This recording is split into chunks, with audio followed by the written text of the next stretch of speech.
une des meilleures techniques pour parier sur le football. Salut, comment tu vas? Alors tout d'abord, un principe qui me semble hyper important. Avant chaque nouveau test dans les paris sportifs, essaye pendant quelques semaines, voire un mois, de parier à blanc. Pour les plus patients, je privilégie plusieurs mois afin de savoir si oui ou non votre méthode est rentable sur long terme. Personnellement, après avoir fait ça, j'ai trouvé quelques techniques que j'apprécie et surtout qui sont rentables.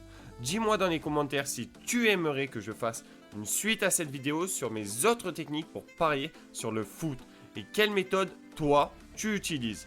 Je dirais attention aux parieurs sur le football car ils restent pour la majorité focalisés sur une victoire sèche avec pourquoi pas un combiné. Pour ma part, chaque week-end je fais une playlist de tous les matchs qui sont selon moi intéressants.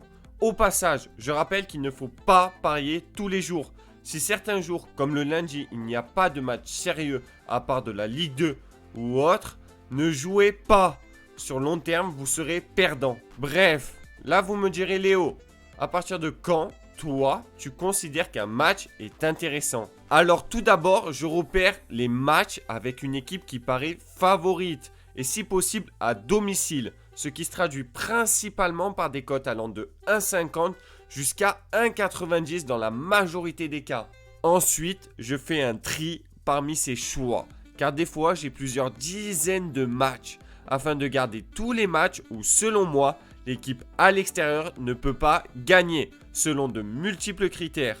Alors évidemment, pour appliquer ce concept, il faut s'y connaître. Ne t'inquiète pas, si tu n'y connais rien, je te donnerai d'autres méthodes comme le fait de rejoindre notre groupe où je réalise les analyses pour toi, car sinon tu ne seras pas rentable.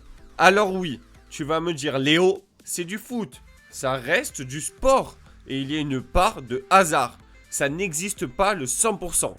Bien sûr, et je te suis sur ce point-là, mais avec une bonne analyse, tu minimises le taux de défaite. Alors je ne prends pas les victoires sèches comme j'ai pu le dire précédemment, mais plutôt la victoire est remboursée en cas de match nul. Alors pourquoi selon vous? Tout simplement car ça nous offre une sécurité supplémentaire où j'utilise la méthode de la double chance lorsque je suis moins confiant dans la victoire de mon équipe. Donc comme tu peux le voir, si tu me suis, ce n'est pas que des paroles, mais des résultats. Et tu peux demander à chacun de nos membres s'ils sont satisfaits de leur abonnement, car vous êtes ma meilleure pub. N'hésite pas à mettre un petit pouce bleu, à t'abonner à la chaîne pour suivre tous mes conseils. Je te dis à la prochaine.